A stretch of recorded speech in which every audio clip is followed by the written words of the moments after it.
Podcast City Network.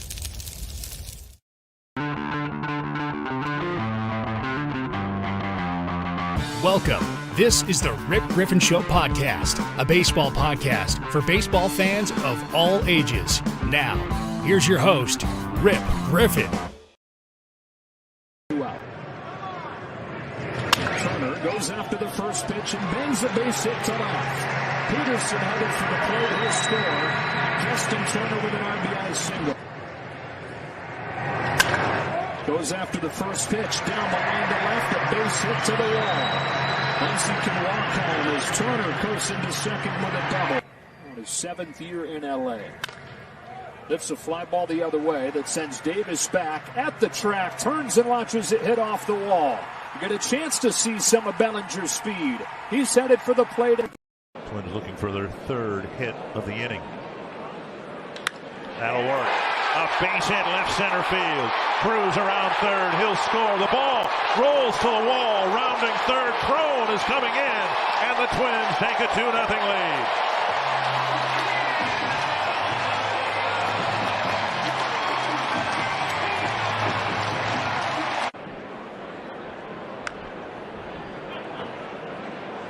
Nice barehanded pickup, a great play by Marwin Gonzalez to end the 7th inning. Infield is in. Runners at second and third. No score, 1 out. First pitch. And that's lifted high in the air and deep to center. Springer is going back, still going back, and that ball is gone. Well, not only did the Yankees hit Ken Giles hard, check this out. Ken Giles hits Ken Giles hard. He just punched himself in the face. Their team to jump back into the fray here, down 3-0, and first ball swinging Brock Holt, a base hit. And the singles continue to come for the Red Sox. 2 on for Holt, and a line drive, fair ball into the corner it goes. More runs are coming in for Boston. Pierce trying to score from first. He is in. On his way to third is Holt. It's a 2 RBI triple. Can you believe this? And a red bag in the World Series. That one's driven into right center field. Brock Holt. And on the chase, that is going to bounce up and out. Have a night, Brock Holt. It's a ground rule double. Devers will score the run. Doesn't get any hotter than that for Brock. Makes it 12-1. That'd be the dead fish. Yes. That ball's ripped down the right field line. That is a fair ball home run, and the cycle for Brock Holt. He hits for the cycle in a postseason game. Home run, and it was Darryl Strawberry-like. Oh my! Wow. What a great play by Nolan Arenado. Robbed Dennis Santana of a base hit. A lot to marvel at in this top of the 8th inning. Diving catch, Nolan Arenado. Another one to remember. Expect the baseball, right? He makes his Game of Thrones. Yeah! Ball crushed high and deep left field. Take a good look. You won't see it for long. Who called that shot? On air, I did. I think Stilly did. Hey, what's going on, everyone? Welcome to the Rip Griffin Show. Today, Rip will not be joining us. He's dealing with some wintry weather down in Texas that has made him lose his electricity. We wish him and his family well, and everybody down in the South dealing with the wintry mix. Safe times. With me today, I have Zach and Brandon from the Nest podcast. How are we doing tonight, guys? Good. Doing great. Thanks for having us on, Brad. Anytime, guys. You know, I've been on your podcast plenty of times, so it was due to be, switching roles here. As you guys have noticed, we had a little montage put together of some free agents that were free agents and have signed and been traded. We're going to talk about Justin Turner, Marwin Gonzalez, Ken Giles, Brock Holt, Nolan Arenado, who we've actually touched on before, And we have some other teams, other players to talk about as well. James Paxton, the Boston Red Sox and Tampa Bay Rays made a trade today. And one of the first things I kind of want to touch on is because I feel as though it's a big deal is the firing of Ryan Ellis from the Mets. Earlier today, it was noted that the Mets fired hitting coordinator Ryan Ellis 2 years after 3 women complained to the Mets human resource that he was sexually harassing them. Did you guys hear about this? Yeah, and it's been kind of kept quiet. It wasn't really that mainstream news. I mean, if you go out there and search for it, it'll pop up, but it wasn't broadcast, over the known waves. You had to actually kind of be paying attention to actually catch it. Yeah, this is the first time hearing of it. Yeah, it seems like the Mets were kind of like sweeping it under the rug, unlike the Porter situation. And I happened to see something on one of my notifications that told me that this happened, and I was like, wait a minute, the Mets again? Really? Come on.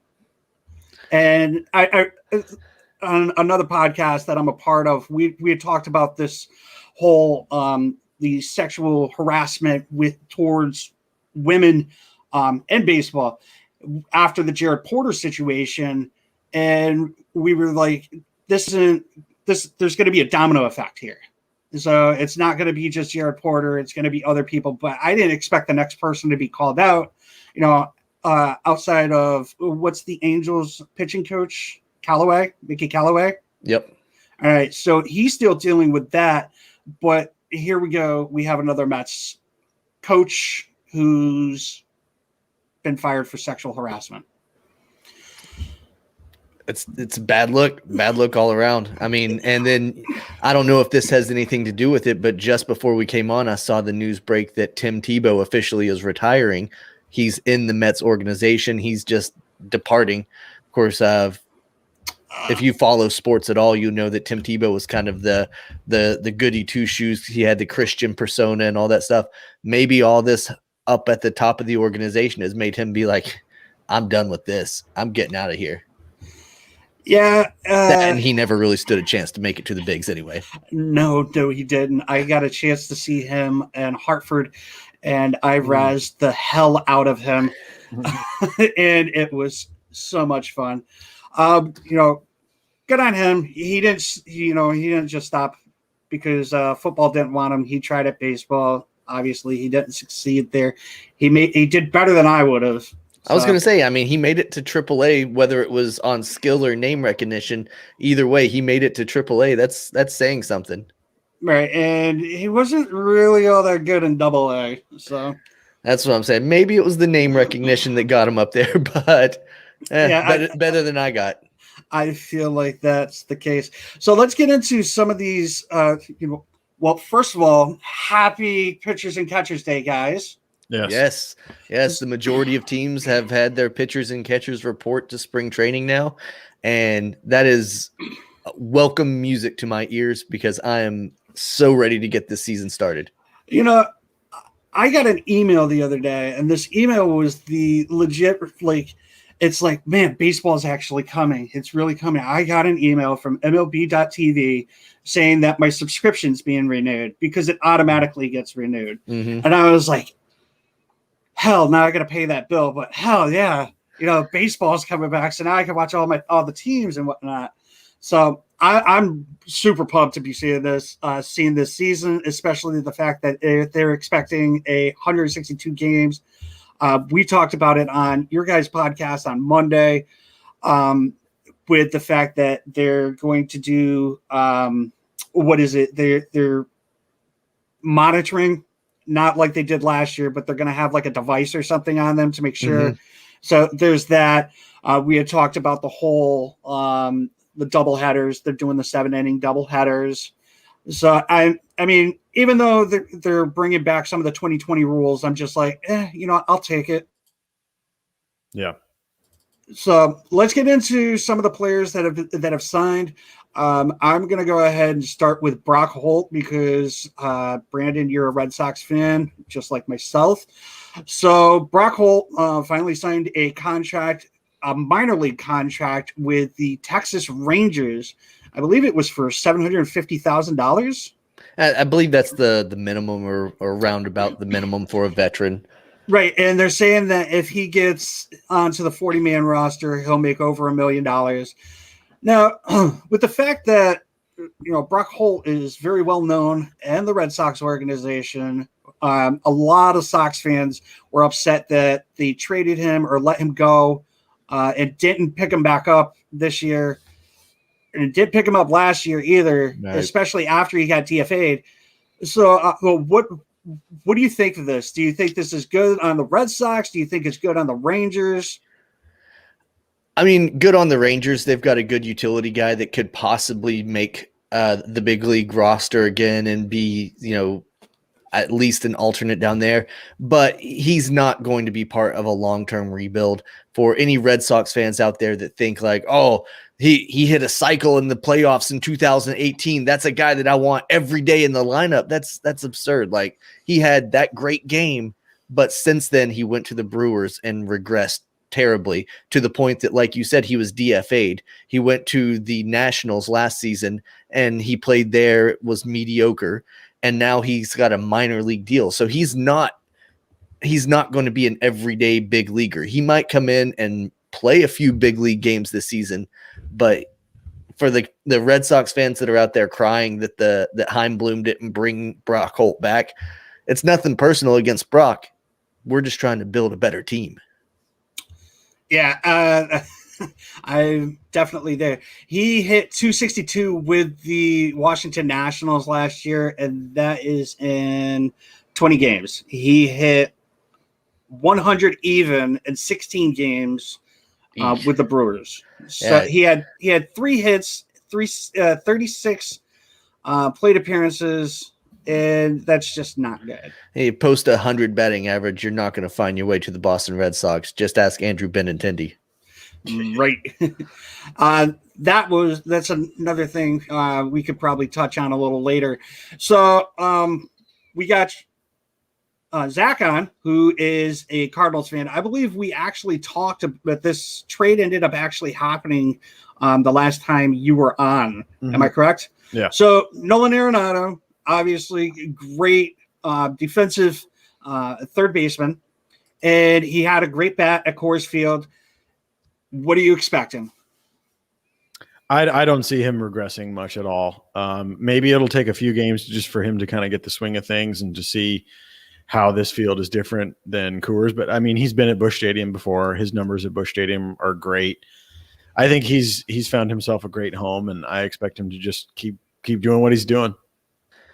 I expect a little bit of a regression offensively. Defensively, he's a 7-time Gold Glove award winner. That plays the same any field that you go to. Offensively, I think we're going to see a bit of a regression. Playing in Coors Field 81 games a year, that field statistically inflates stats by about 17%. Going down to Busch Stadium is a much bigger yard. The ball doesn't fly as well there. Typically, that brings down your stats by about 3 to 5% playing in that field. So playing 81 games there as opposed to only playing like 6 there a season, you're going to see a bit of a regression offensively, but he's a good enough player that he's still worth every penny that you guys are paying for him. I agree 100% with the regression. I don't think it's going to be too big of a difference. I definitely get the Coors atmosphere and whatnot, with the air there and everything, maybe with them deadening the ball. That too. Yeah. So the next thing I want to talk about, next player I'd like to talk about is James Paxton. He returns to the Mariners for 1 year, $8.5 million. I didn't see this happening. I honestly thought that he would have stayed in an American League East team. I didn't see him going back to Seattle. What about you guys? You know what? I want to take a minute to applaud the front office of the Seattle Mariners because they traded James Paxton to the Yankees. They got all their pieces that they got for him. And then whenever the Yankees no longer wanted Paxton, they brought him back in. So now they got Paxton and they got the guy that they traded for Paxton. That's brilliant. You can't play it any better. Right.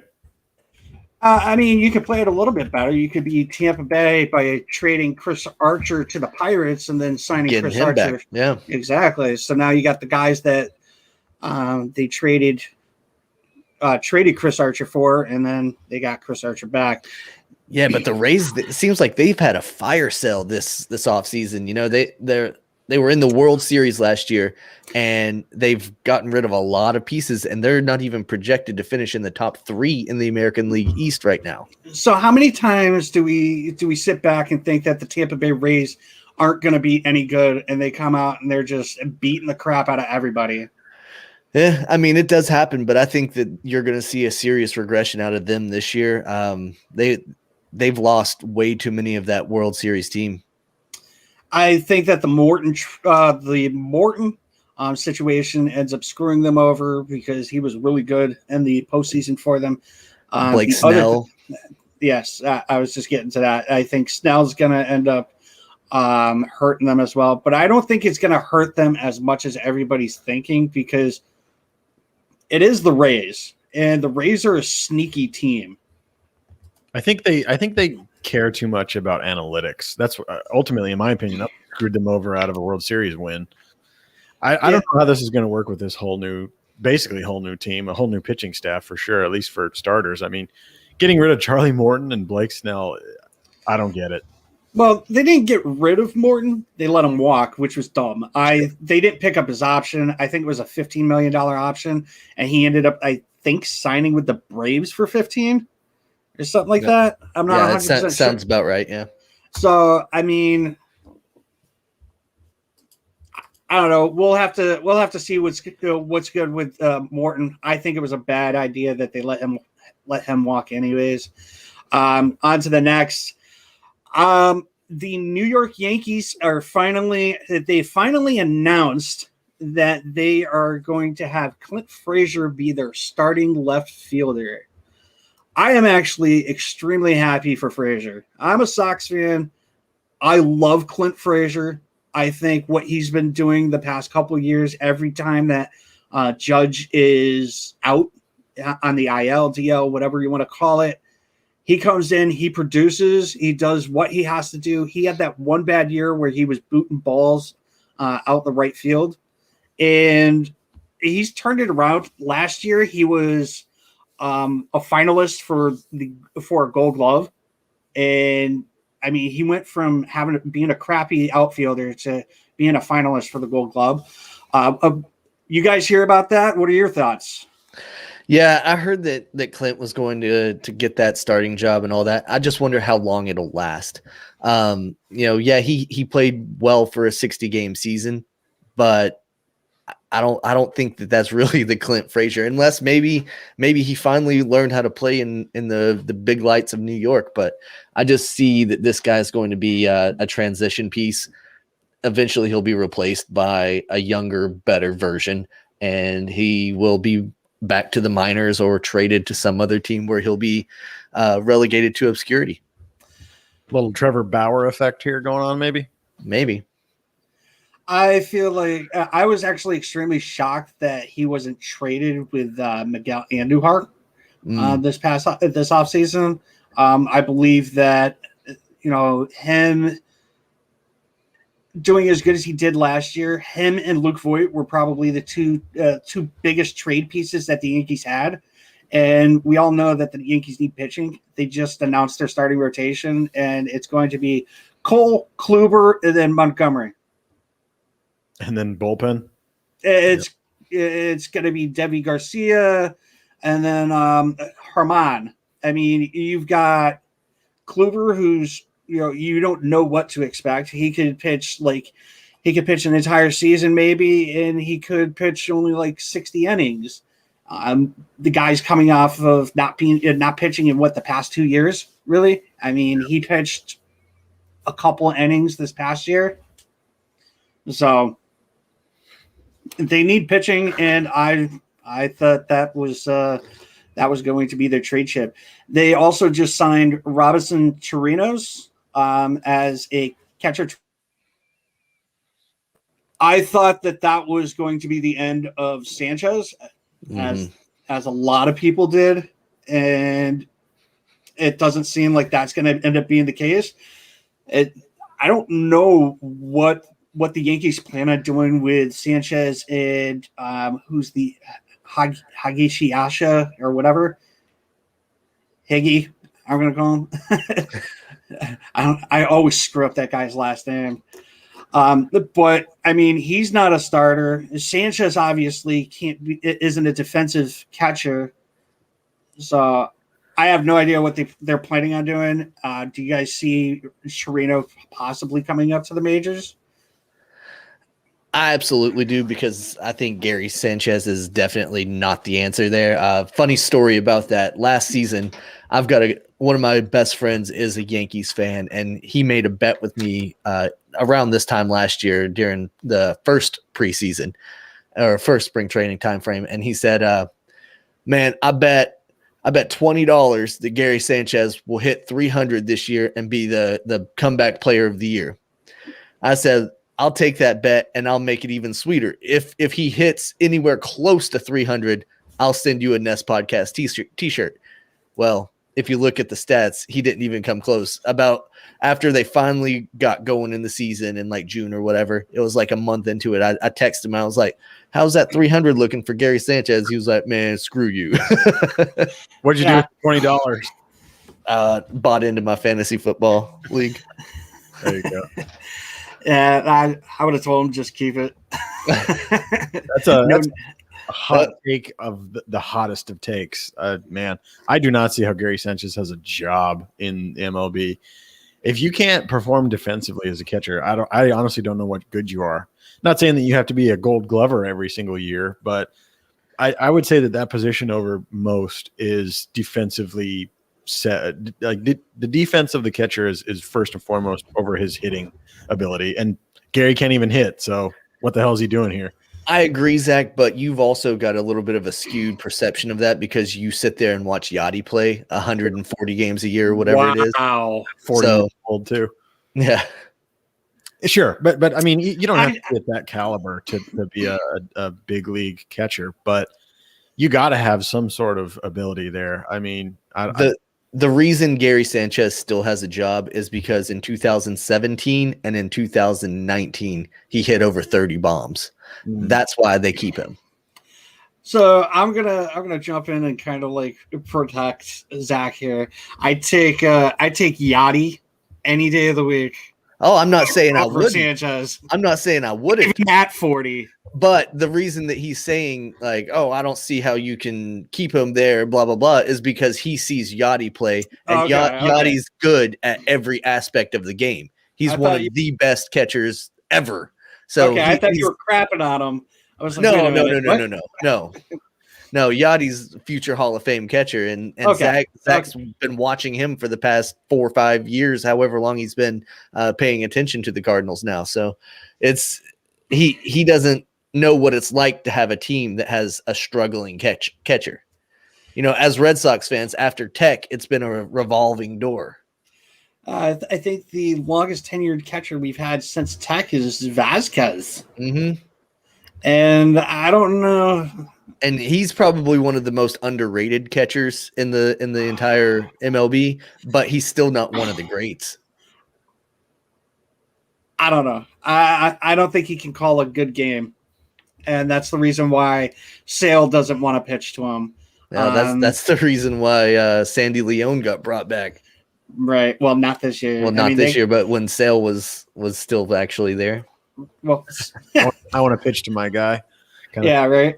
Well, Cole doesn't want to pitch to Sanchez. So when you have your freaking $4 billion ace who's saying, I don't want to pitch to him because I'm afraid he's going to drop the ball or I'm going to get past balls or, and he wants to pitch to, Kyle Higashioka. Wow, I got his name right. I mean, they got to start looking at things, But on to some other news. Well, while we're talking about catchers, we talked about the Rays earlier. They just made a trade with the Red Sox, and the Red Sox got a catching prospect. Did he still wonder? I was literally about to go on to that one. Okay, well, go ahead. Sorry.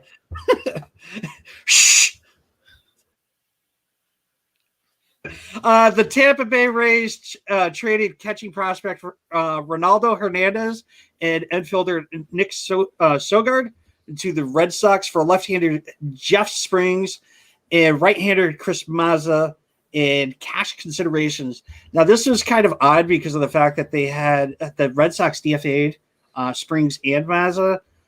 So I think the Red Sox kind of went on this one. Oh, I think they absolutely went on this one in a landslide.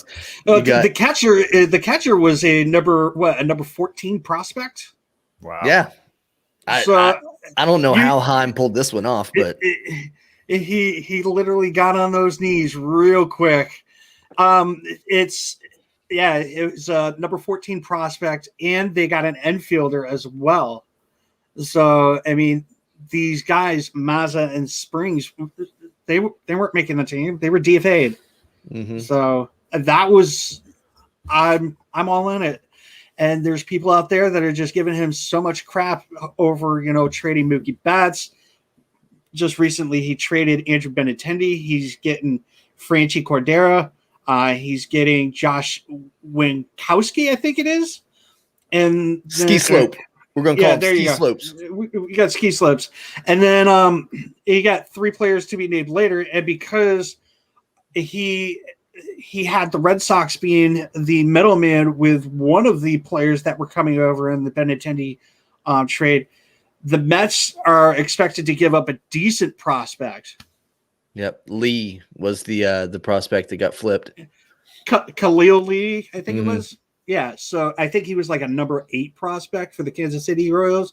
So it's like if Andrew Benintendi, who had such a garbage year last year and hasn't really been all that great in the past 2 years, can be traded for 5 players, I can only imagine what he would have been able to do with a player that was worth something. Well, and with the addition of this catcher that's coming in from the Rays organization, now all of a sudden the Red Sox are pretty flush with young catchers. Of course, you've got Vasquez, who's at the big league level, and Plawecki, who's going to be his backup going into the season. But you also have Connor Wong that was picked up in the Mookie Betts trade to the Dodgers. So he's in AAA ready to come up, who could also now be used as a trade piece to get something else in return, maybe more pitching or something like that the Red Sox desperately need. Yeah. And the Red Sox are, a lot of people are looking at the Red Sox and it's just like this has been blown up in the past couple of years, trading of Betts. The Betts thing is going to come back and haunt us. Everybody's saying that. I thought it was a good trade. I didn't at the time. I hated it. I, had to weep and wallow in my sorrow for a little while before I actually understood it. And, looking back at it now, I'm okay with it. We got Verdugo, you got Wong, you got Jeter Downs, and, we need a second baseman. Jeter Downs is expected to be called up at some point this year, which is pretty cool. And then you also got people who are saying, bring back Jackie Bradley Jr., who is the next piece I'd like to talk about because he's still a free agent. The spring training is getting ready to start. And it looks like Jackie Bradley is trying to get a 4-year contract. Now, the Mets just signed Kevin Pillar, and he's going to be their outfielder. So they've already got a center fielder. He's going to probably play a corner outfield or something in that sense. And the only other team outside of Boston I've seen Jackie Bradley connected to was the Houston Astros. Mm-hmm. And I don't think the Astros. Springer. Yeah, they lost Springer, but I don't think they're going to be trying to get Bradley Jr. for a 4-year deal. Mm-hmm. So I think he's going to end up having to, reduce those years, play for a year, and show that he can play for 162 games and pull the numbers that he did last year. I think he's just trying to cash in on what he did last year, and nobody's calling him.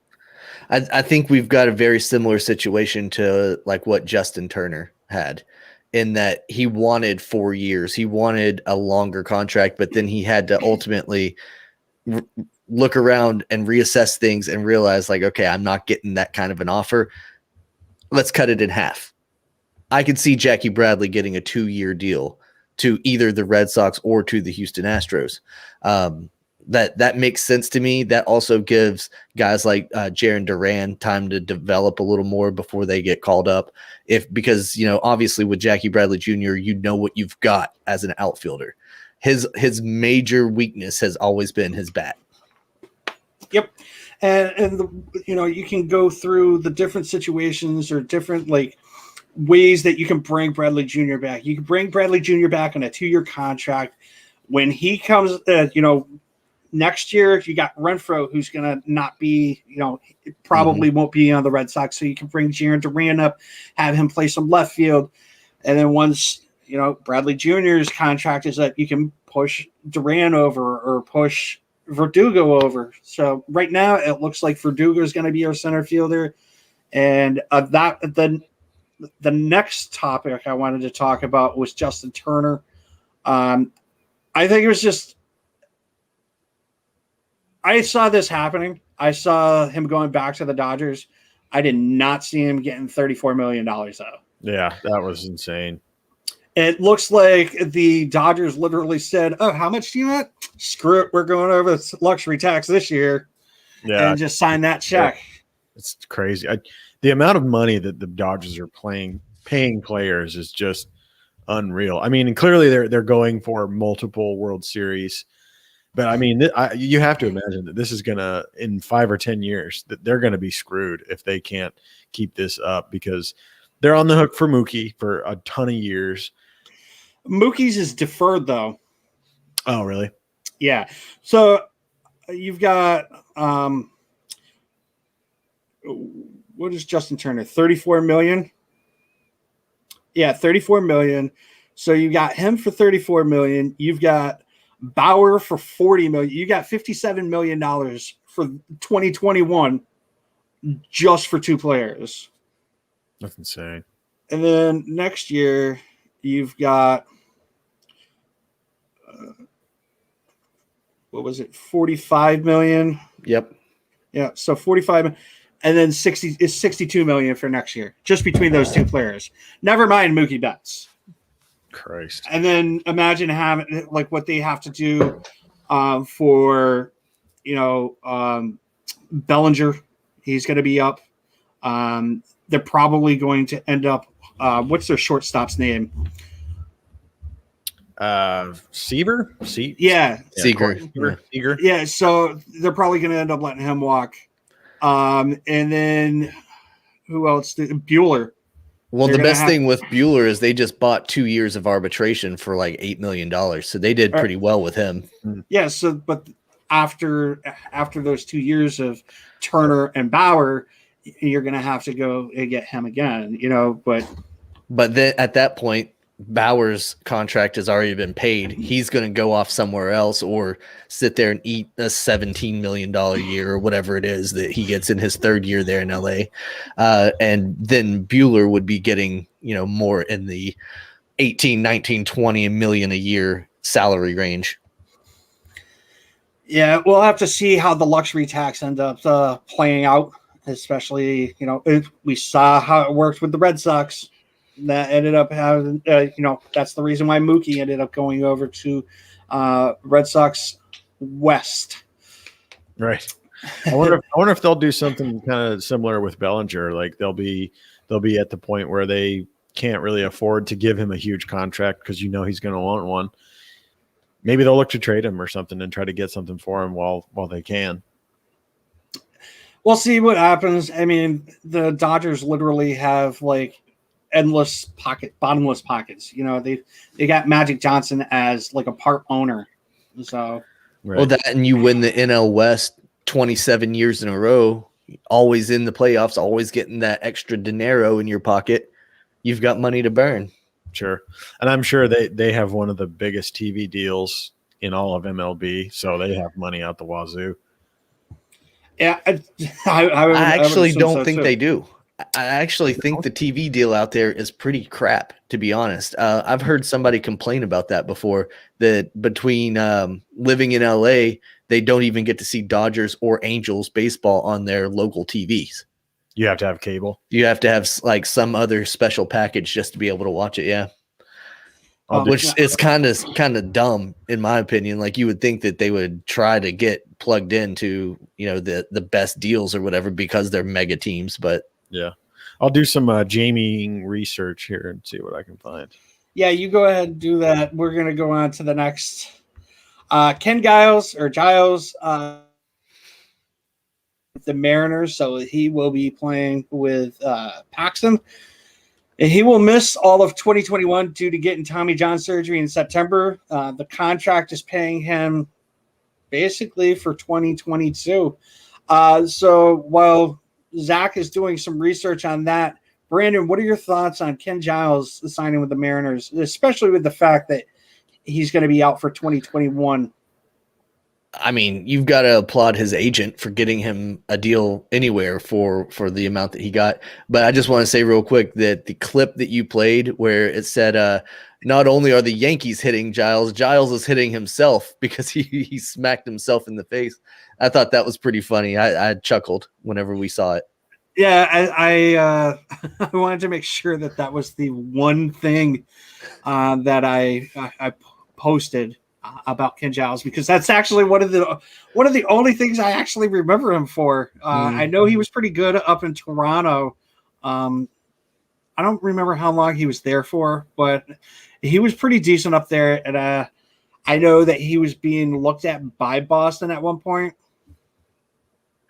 So did you come up with anything there, Zach? Yep, I did. So according to fangraphs.com, in 2014, the Dodgers signed a 25-year, $8 billion TV deal with whoever, which netted them $239 million last year, which gives them the best deal in MLB for TV-wise. That was in 2019? 2014, they signed. 2014? Yeah. And Yankees have a huge deal too, 30 years, $5 billion, which got them $115 million last year. Maybe it was just the Angels that had the shit end of the stick. Right. And I don't know if there's any MLB teams that show all of their games on like local channels. I'm pretty sure they all have some sort of cable deal. Well, I know that MASN, I think, I don't know if it's Masson or whatever, or Mason, but MASN, which shows the Baltimore Orioles and the Washington Nationals, they ended up saying that they're not going to do pre and post games. Oh, wow. For either team. So, I mean, the Orioles don't have a huge fan demographic. No. So, I mean, you'd have to assume that they're not getting that many viewers. And to our fans, friends, followers, listeners, viewers that are Orioles fans, if you beg to differ, chime in, let us know. But it just, it always seems empty there. And it's such a shame because that's such a beautiful park. Camden Yards is amazing. We actually just had a super fan on last week from Twitter, and she has a season ticket. She's a season ticket holder and loves the Orioles. But I mean, that has to be so bad. If the fans aren't there, then. And also, did you guys just see that the Orioles ended up signing Matt Harvey? Oh, man, that guy, his career has been in the toilet for a long time, and now he's going where careers go to die. So they have Felix Hernandez, they have Matt Harvey, and I was reading a tweet. They do have Felix. Oh, my goodness. So I read that, yeah, he's a minor league contract too. And I was reading this tweet that was like, man, the Baltimore Orioles got Felix Hernandez and Matt Harvey. If it was 2013, the Yankees would be shaking in their boots. I mean, you're absolutely right, though. Like, roll back the clock 7-8 years, and that's a formidable 1-2 punch. But that was exactly what the tweet said. But now in 2021, it's like, oh, man, they're at the end of their rope. Like, this is where they're going to retire from. I did not see Matt Harvey coming back. I actually forgot about Matt Harvey after the whole Royals stint. There was talks about him possibly going back to the Mets. And with that, I was just like, I don't know, man. And then the Mets were just like, no, we're not reuniting with Harvey. Crazy. Yeah, it's like the Orioles. When you see somebody going to the Orioles that were like big back in the day, it's like, man, are they going there to die? Yeah. So I hate to ask questions because it seems like every time I do, it's interrupting your flow. And go ahead. You mentioned the Mets. What do you think about the Mets and all the moves that they've made? We talked about them earlier with the allegations and the sexual assaults and all that stuff. But baseball wise, I feel like they've made some good moves this offseason. Outside of the Jared Porter and the Ryan Ellis allegations, let's talk about just the players.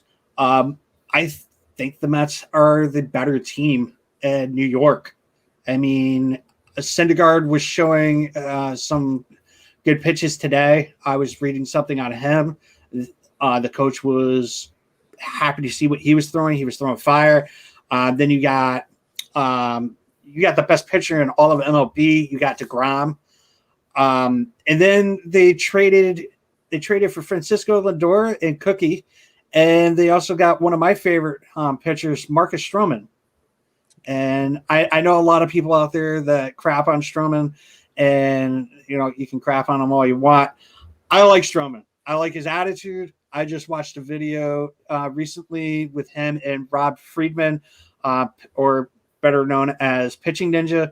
He was showing off like his grips, and his enthusiasm of showing it is just like, that's what you want to see in a pitcher. That's what you want to see in a player, period. But I mean, like, I like Stroman. When he was traded to the Mets from Toronto, I was a little disappointed that he wasn't traded to Boston. But yeah, I like the New York Mets. I posted up on Twitter, and I'll say it until the day the season's over and the Yankees proved me wrong. But I think that Steve Cohen literally dragged his balls over the Steinbrenners. No, I agree. I think they are the better team in New York. I don't think there is a more anticipated New Jersey out there than Francisco Lindor. I think seeing him in that Mets uniform, it's going to look sharp as hell.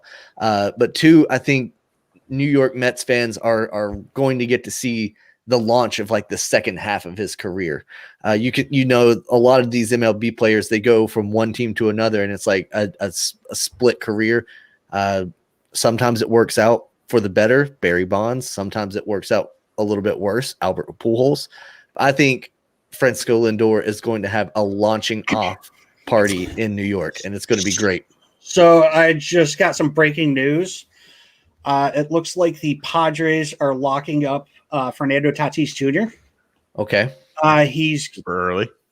14-year contract, and it is said to be, for multiple sources, they're saying that it's going to be for $340 million.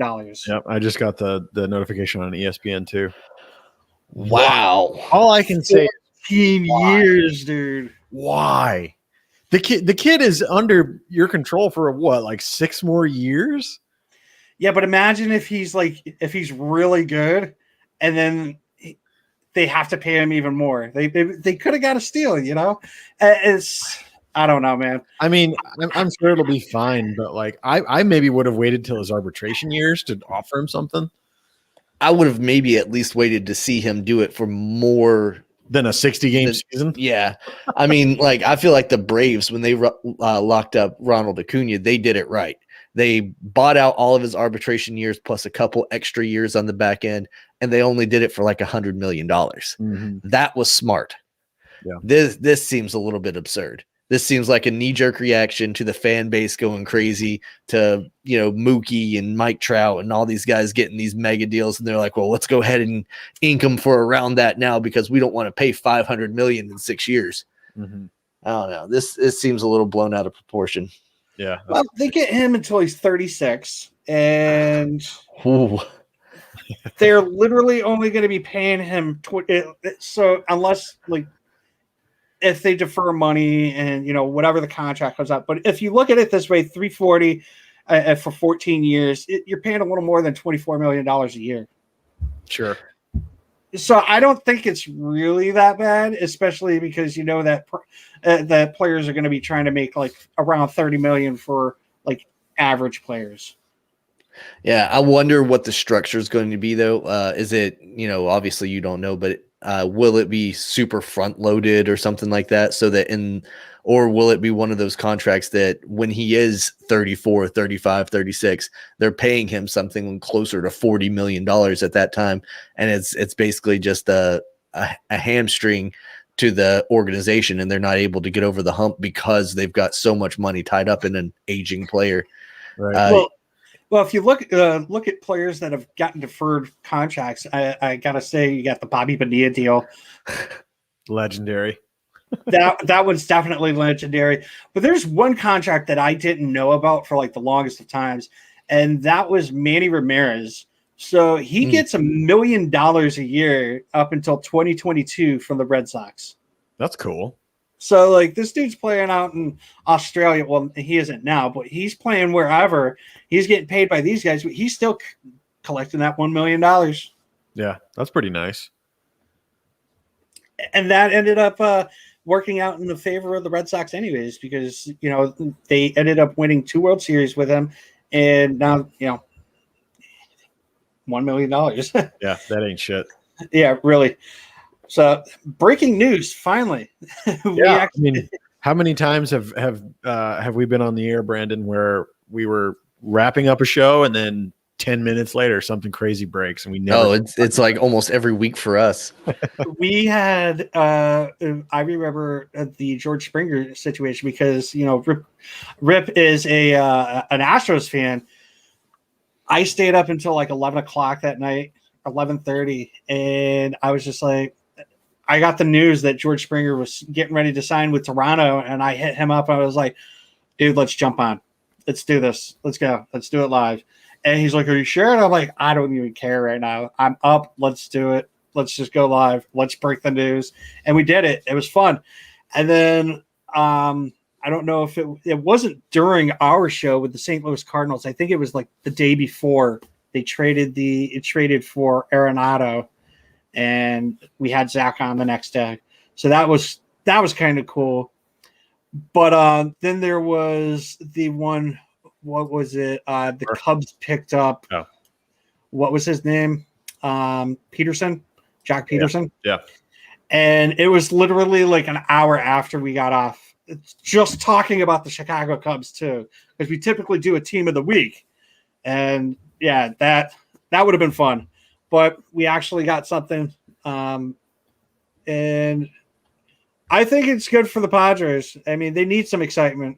I mean, they haven't had a player that got them excited in a while. And I mean, this team this year is going to be stacked. You got Snell, you got Darvish, you got Machado, you got Tatis for the next 14 years. So that Hosmer. Yeah. So the only thing that sucks about this potential thing is they still are having. I mean, this team is good. This Padres team is good, but I still don't see them beating the Dodgers in the NL West. I mean, that team is just too stacked, and it sucks for the Padres because I think they are an organization, like you were saying, that they haven't had anything to be excited about for years now, and finally they have Tatis, who is an electric player. A lot of people are getting to know him. They went out and got a bunch of good backup for that team and a bunch of good pitchers. And yet they still can almost barely not compete with the Dodgers. It's going to be super difficult for anyone to beat the Dodgers. Yeah.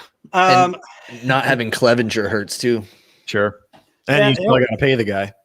Yeah. Well, he's another guy who's getting paid for 2 years and missing 1 year because of Tommy John. So 2 more things I'd like to talk about. I want to get your guys' opinion on this, seeming as though we're talking about the West Coast here, Dodgers. So Trevor Bauer ended up signing that ridiculous contract, $40 million for the first year, $45 for the second, and I think is it $12 or $17 million for the third? I want to say it's 17. That's what's sticking out in my head. 17 kind of sticks out in my head too. So we all knew that Trevor Bauer is basically, he wants the highest annual average of all pitchers because he wanted to be paid more than Garrett Cole. Now, my opinion here is that Trevor Bauer not worth the I think it was $102 million. He's not worth that much money. He's probably worth half of that, in my opinion. He's had 2 good years, and outside of those 2 good years, he hasn't pitched under 3.19. He hadn't had our 4.19 ERA. So he's way too into himself with the vlogging. He has harassed women on Twitter. I don't know if you guys have seen that. He has failed to comment about that, and he thinks that he's not in the wrong for the way that things go with his fans harassing the women as well. But $40 million for the first year, $45 for the second year. I definitely don't see him coming back for the third year unless he like blows his arm out or something. God forbid. Zach, what are your thoughts on the Trevor Bauer deal? I mean, good for him. Go out and get your money, I guess. But geez, the overpayment was pretty spectacular there. One of those years that you were talking about that was his good year was a 60-game season where he pitched every 5 days, which I don't know what that equates to, but it's not that many games. And just he has completely capitalized on his like online persona and his Twitter and all that kind of stuff, which is, I'm sure, going to set him up in the long run. Once baseball's over for him, he's going to have his momentum company to do stuff with. So he's, in my opinion, a smart businessman, and he's good enough at baseball to get these kind of deals. He can somehow convince teams that he's worth this much. So it was 11 games. That's insane to me. And the one thing that I find funny is the fact that he has said that he wants to pitch every 4th day as well. And Brandon, so what are your thoughts on the contract? Well, it's an absolutely insane amount of money.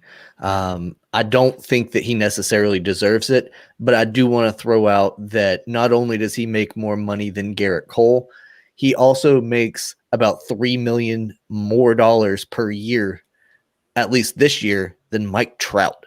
Mike Trout is the general consensus best player in baseball, and he's getting $37 million this year.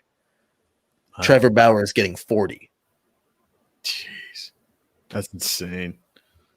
Nope, not in the least. You can't even put Trevor Bauer in the same no. Yeah. So I don't even know what to say there. I didn't think of looking that up. I knew he made more than Garrett Cole. I pretty much thought that he made more than Mookie Betts. I would have thought that he made more than Trout because I thought Trout was basically like the guy who made the most. Is there anyone out there that makes more than Bauer this year?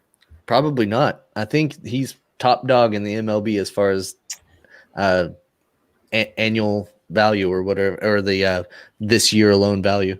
Annual average, yeah. Well, the annual average for him is like 35 or something because you got to factor in that 17 as part of the. Yeah, but because of the fact that he's getting the 40 and the 45, he's not going to pitch for, he's not going to lose 30-something million dollars and pitch for $30 million less. So I don't see him coming back for the. I don't either, but the way that the average annual value is calculated is over the life of it. Like Trout signed a $420 million contract, but it's broken down over 12 years. So that's why it's only 37 whatever a year.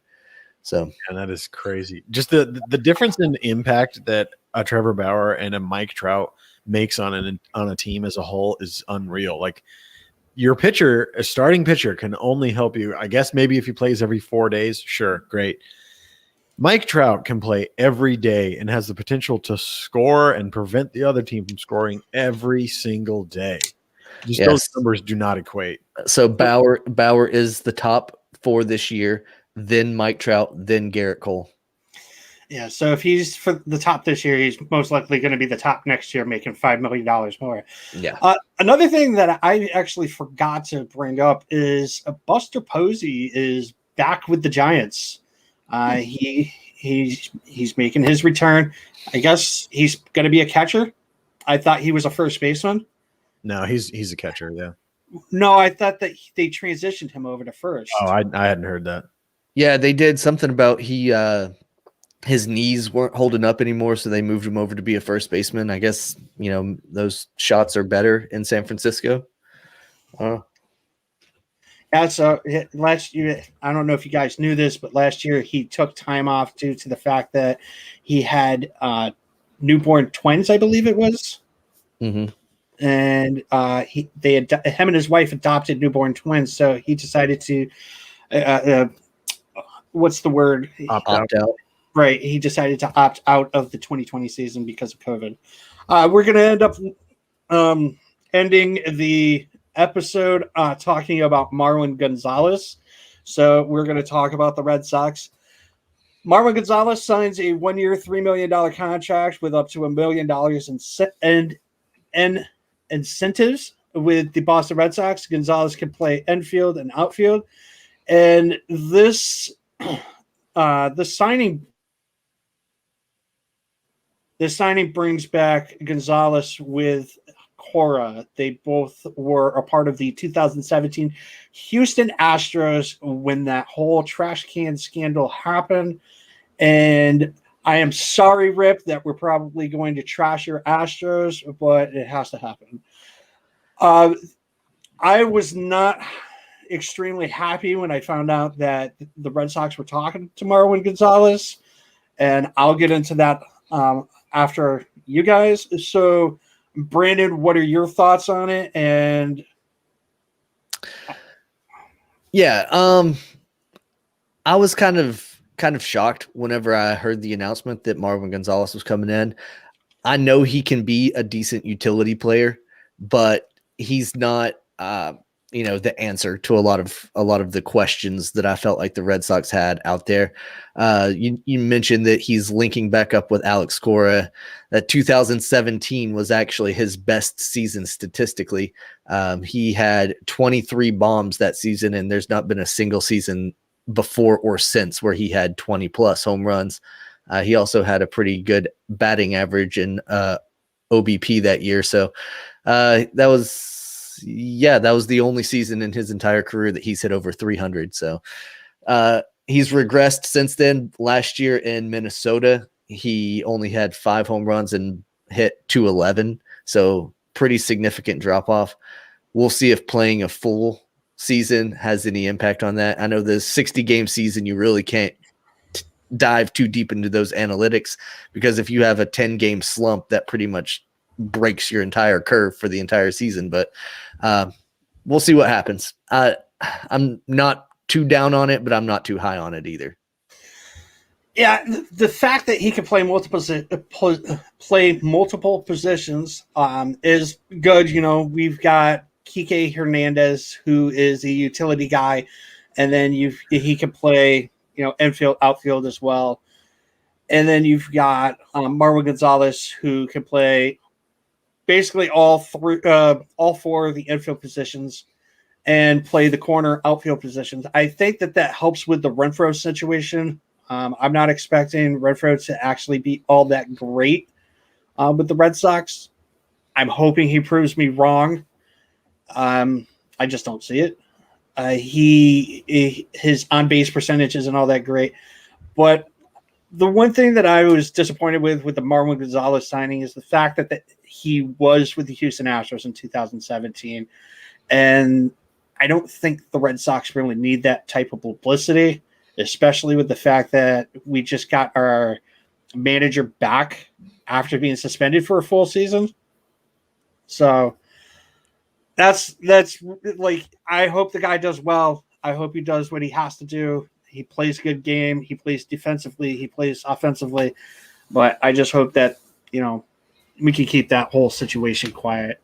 Yeah, and that Red Sox haters are going to immediately start talking about, oh, they're bringing this shit over here and all that kind of stuff. Well, after the whole leaking of the 2017 Houston Astros trash can situation, and Alex Cora being linked to that, it was automatically assumed that the 2018 Red Sox were already doing that. So I'll say, I've said it once, I'll say it again. If you think that your team hasn't cheated in baseball, you're lying to yourself. Right. Yeah, they all cheat. It's just, did they get caught, and how egregious were the sins? Obviously, the 2017 Astros was, the worst of the worst, and the entire city of Houston is paying for those sins now. Just look at what's happening at all of their other teams. Yeah. So, guys, we're going to wrap it up here. Everybody else, all of our viewers, listeners, thank you so much for listening. We'll be on next week. We have, I forgot his name. We have a Mets. I know it's Snyder. But we're going to be talking about the New York Mets, so we'll probably end up talking about the Francisco Lindor situation. We'll definitely be talking about Steve Cohen and some other things going on with the Mets. Zach, Brandon, thank you so much for coming on. Actually, I forgot to have you guys do this. So go ahead, plug your show. Zach, go ahead. Well, you can find Brandon and I at the Nest Podcast. We'll be bringing Brad on periodically throughout the MLB season. We're available on Spotify, iTunes, Podbean, YouTube. We go live on Facebook and Twitter. And we talk baseball, of course, and we talk football. We talk UFC. We try to cover any of the other big major sporting events. We also like to cover video games, movies, TV shows, stuff like that, if any of those come around that catch our eye. And if you like this kind of stuff, of course, we're going to be covering a lot of baseball throughout the whole season. So check us out. And we're going to call it an episode. Thanks, guys, for coming on. Thanks, Brad. Thanks for listening to this episode of The Rip Griffin Show. Make sure to subscribe to the show on all the major podcast platforms. Follow Rip on Twitter at RipGriffin2.